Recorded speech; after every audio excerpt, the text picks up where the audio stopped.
Hi, I'm Dana, and I'm dressed like this because I've just had a little interview over Zoom, so fingers crossed I get it. But it made me, once again, think about neurodivergent fashion. You know, the ways that we as neurodivergent people choose to dress, the things that influence how we dress, you know, all of it started me thinking about it. And it's a subject that I just find really interesting as someone who is neurodivergent and also into fashion. I have spoken about it before. I'll link the video up here. I hope this is the right side, is it? It's this one. I'll link it up here. And that was over a year ago, I think. And the way I dress has changed a little bit. I think my style is evolving currently. This is definitely not my final form. But I'm definitely figuring out some more things about myself and how I like to dress and how I like to choose to express myself through fashion. And this video has also been inspired because I recently joined a group on Facebook. I'll link it down below. It's a brilliant group that is for neurodivergent people that are into fashion. And seeing the way that other neurodivergent people dress and choose to style items and stuff has been so inspiring and really cool, and just something I've been really enjoying. Because I kind of felt like I was on my own out here for a little while. But no, there's loads of us and it's fab. But it has very much got me thinking about it, because I think that when people think about how neurodivergent, and especially because I am autistic, especially autistic people dress, they tend to assume that we're going to be in trackies and a baggy t-shirt because of sensory issues. And, you know, if you are, that's fucking fine. That's chill. That's great. If you like dressing like that, if you feel good dressing like that, go you. You know, I think everyone should be dressing how they choose to dress and no one should be shamed for it. So if that's how you choose to dress, good for you. I'm not shitting on it. But I think that there is an expectation for us to dress like that, which is an issue. You know, when it becomes a stereotype, that's when it's not so fun anymore, I think. You can have your own opinions, this is just mine. But obviously, I think that stereotype has come around because they're the clothes that for a lot of us will present the least sensory issues. They're not touching your body too much, you can cut the labels out, there's no tight constrictedness. But as with everything, when you talk about neurodivergency, we're all different. We all have a range of sensory needs. And for me personally, I tend to quite like constricting clothing to a degree. Like, I really love skinny jeans. I think I was maybe like 13 when skinny jeans became a thing. And I'm aware that a lot of autistic people cannot deal with them, which again, fully valid and fine. This is just me. But I don't like being able to feel fabric moving against each other very much. That's a sensory thing for me. And I don't like feeling air on my body when it's not supposed to be there. So if I wear like baggy sweatpants, for example, the fabric's moving against each other when I walk. I can feel the air coming up like through the bottom of them. And it sends me, I hate it. I just want to rip them off. So even though obviously for some autistic people that's going to be the most comfortable sensory wise, for me it's the exact opposite. However, I'm currently wearing a blazer and I love this blazer because it's quite fitted. You can see it's not giant. Most of my blazers are really baggy because I can't stand constriction like here. I can't deal with it. I hate it. So this one doesn't do that, and that means that I love it because it is very much certain parts of my body I like to feel safety, you know, it feels safe. There's something wrapped around it and it's keeping me all in there, and I like that. It feels nice on my body, like sensorily, it feels good. With that though, as much as I don't like the feeling of air on my legs when it's like not supposed to be on there, I'm fine with wearing a skirt or dress. Like feeling the air and the wind on my legs when it's supposed to be there, it's fine. I don't mind it at all. But I can't do that with my arms. I thought for the longest time that I was just insecure about my arms, so I felt weird when I had them out. But then it got to a point where like I can't even sit in my own house with no one else home and the windows all like blinded and curtained and whatever else with my arms out because it just feels so wrong and horrible. I hate the feeling of just like the bare air on my arms and being able to feel like what I'm wearing directly touching my arm. It really grosses me out. I really don't enjoy that sensory feeling, and it's not insecurity, I don't think. Like, I'm not 100% comfortable with my little body, but I don't think it's insecurity because I can wear a crop top at home I just wouldn't wear one out because then I'd be insecure. But I can't even have my arms out at home alone because it just feels horrible. And alongside that, I've always been really drawn to things that are bright or patterned or, you know, have something going on that's interesting. And it's only very recently sort of entered my mind of like, am I looking for visual stimulation or like visual, yeah, like a visual sensory reaction when I'm looking at the clothes that I wear? I think that's what I'm going for. I think that's why I like things that are very heavily patterned or bright or, you know, the things that you hold up and other people go, oh God, that's ugly. I'm like, God, that's hideous. I love it. And I think that's very much because it's like a visual stimulation of some sort. I don't know. I'm just autistic, not an autism expert, but I think it's something along those lines. And that's, again, obviously not something that everyone has, because I've known a lot of autistic people to wear very plain clothing, which, again, valid and good for them. But I think for me, I really, really, really, like, go out of my way to get that. And I also especially love it if there's something you can touch on things. Like, this blazer is a terrible example, but I've got quite a few different, like, embroidered jackets and t-shirts and like things with like beads or knitted things that are like knitted in a certain way, because I can't stand itchy jumpers and cardigans and things like that. Can't stand itchy fabrics. But anything that's got something on the outside where I can't feel it, I love to be able to like just touch it. It sounds weird, but it's fine. And I especially love if like scarves have tassels, you know, little things that I can just play with. I like to be able to play with my clothes and look at them and just be like, ooh, there's a lot going on there. And I think that definitely ties into being neurodivergent. It definitely ties into being autistic for me.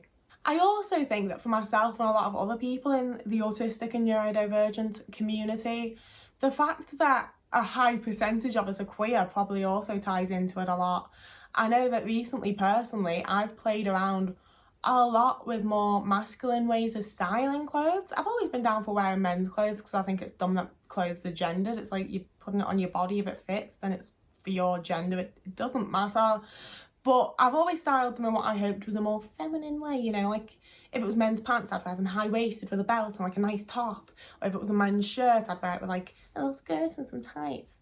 But I've given up on that recently and started dressing in a much more masculine way because that feels like it more so represents me as a person. Like, I'm not masculine. I'm not trying to say like I'm super masc, but I do prefer to dress in a slightly more masculine way. For the most part, I think I'm currently figuring out. And obviously that plays more into queerness than it does neurodivergence. But I think that there's such an overlap between the two that it should be mentioned. You know, I think from what I've seen personally on the Facebook group I mentioned earlier and from like a few of the autistic people I know online, I think, and other neurodivergencies, but I think that the crossover of the amount of us that are both neurodivergent and queer, I think it definitely means that for a lot of us, fashion's a lot more flamboyant and it's a lot more something to be played with and to have fun with while also making sure it caters to our sensory needs. One of the things that I don't think we've spoken a lot about as a community when it comes to sensory needs and clothing is the cut of things. Like, I don't know if it's just that I'm tall, like I'm very nearly 6 foot, I'm just on the brink. So like, my sleeves are always too short, my pants are always too short. It doesn't really bother me. I just don't really mind that most of my pants and tops, the sleeves and legs are too short. I just deal with it. It'd be nice if my pants actually like reached all the way down, especially when they do have a slightly wider leg than skinny jeans, but it's fine, you know, I deal with it. But the one thing I cannot stand is tops that are cut too short. You know what I mean. If you wear clothes, if you've bought clothes, you know what I mean. It's those tops where it's like, it's not a crop top, but it's not long enough to really wear on the outside of my pants. But if I tuck it in, it's so short that it keeps getting untucked.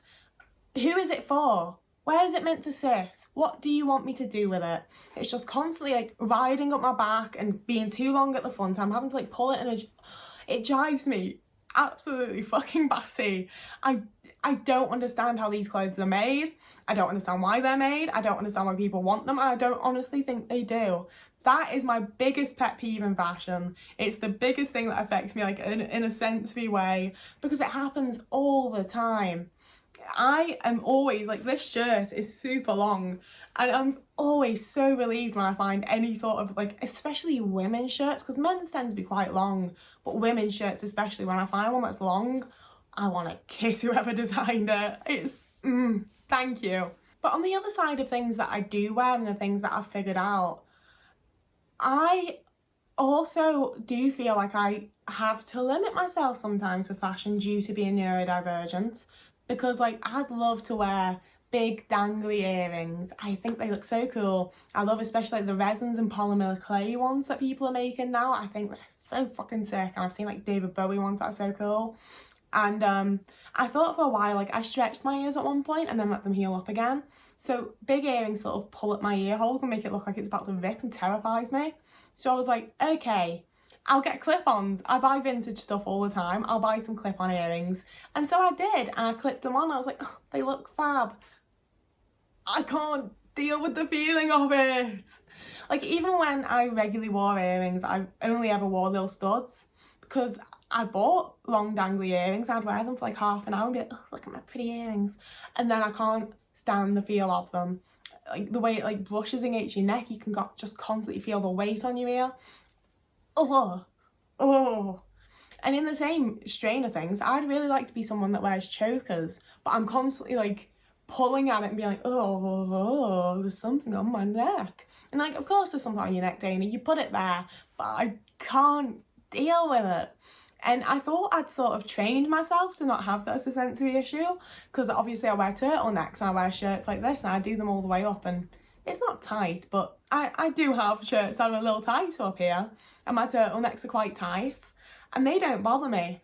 But chokers and like very tight necklaces that like sit like there kind of thing, I cannot do. I really want to, but I can't. Also though, high heels. I don't know if I have dyspraxia. I fit a lot of the things for it and think I might, but I do not have an official diagnosis. I'm not going to pretend to. But I don't know if it's like a dyspraxic thing, if I am dyspraxic, or if it's just a me thing, or if it's just a balance thing, or if I've bought the... I don't know what it is. I cannot walk in high heels. Like, fuck me. I do not understand how people do it. It doesn't make sense. That's not how your foot works. I need my heel to go down before the toe. But if I put the heel down, it's just a little tiny heel, and it's in like a funny place, and I'm scared I'm gonna snap it. And then I fall over, or I'll wobble, and I'm like, I'm gonna break an ankle. I would love to be someone that can wear like big platform shoes and like big, just fuck off, like make myself fucking like 6'5" and just go for it, you know? I would love that. But I can't, because I'd be that bitch that's just falling over all the time. I also don't know where the fuck I'd be wearing them to, but like, it's not even that much of a sensory thing, because like I can put them on and be like, okay, I'm wearing high heels now, and I can stand there and be like, they're pinching a bit, but they're high heels, so I'm fine with it. I'll just deal with it. Ask me to walk somewhere. The other side of that though, I used to not be able to wear rings, and obviously that's not true anymore. But now that's gone the other way. Like, I lost this ring for like 2 weeks, and I was constantly just like flexing this hand and flexing the finger, and like I squeeze my fingers together when it's on, and I can like feel it there, and it moves a little bit, and I really like the way it feels. I basically use them as stim toys, I think. But I lost it for like 2 weeks, and I just felt so naked and bare and horrible. I almost cried when I found it. And then I had a little spinny ring on this finger that I lost, and I was just sat like constantly flexing that and being like, it feels so wrong, where's it gone? And doing that, because like I normally spin the little beads on it. So I've had to find a little replacement ring that's really cute. Thank you, Sarah, for lending it to me. But I've had to like full on get a replacement in order to wait for the new one to come, because I'm just like, I'm so naked without it, and it's driving me mad, and it makes me so uncomfortable. It's such a horrible sensory feeling to not have the ring on the finger now. So I've ruined myself there. I'm gonna have to wear these for the rest of my life. But yeah, I think I've rambled on long enough. May as well consider this a part 2 to the other one, and frankly there might be a part 3. I keep having more and more thoughts about fashion and why I choose to dress the way I do, and how I want to dress and how I want to style things. And I'm just very much having a moment where I'm back into fashion again. And it's fun. So yeah, I hope this like is of interest to someone. if you've watched this far, I want to hear your comments. I want to hear your thoughts. I want to know what you think of it all. I want to know how you dress and why you choose to dress that way. You can choose to tell me one of those things. You don't need to. You can write me an essay. I love getting essay comments, but you don't have to. But yeah, I've definitely rambled on long enough now. So whoever you are and wherever you are, I hope you're having a lovely morning, evening, afternoon, day, week, month, year, and I'll see you again in a few days.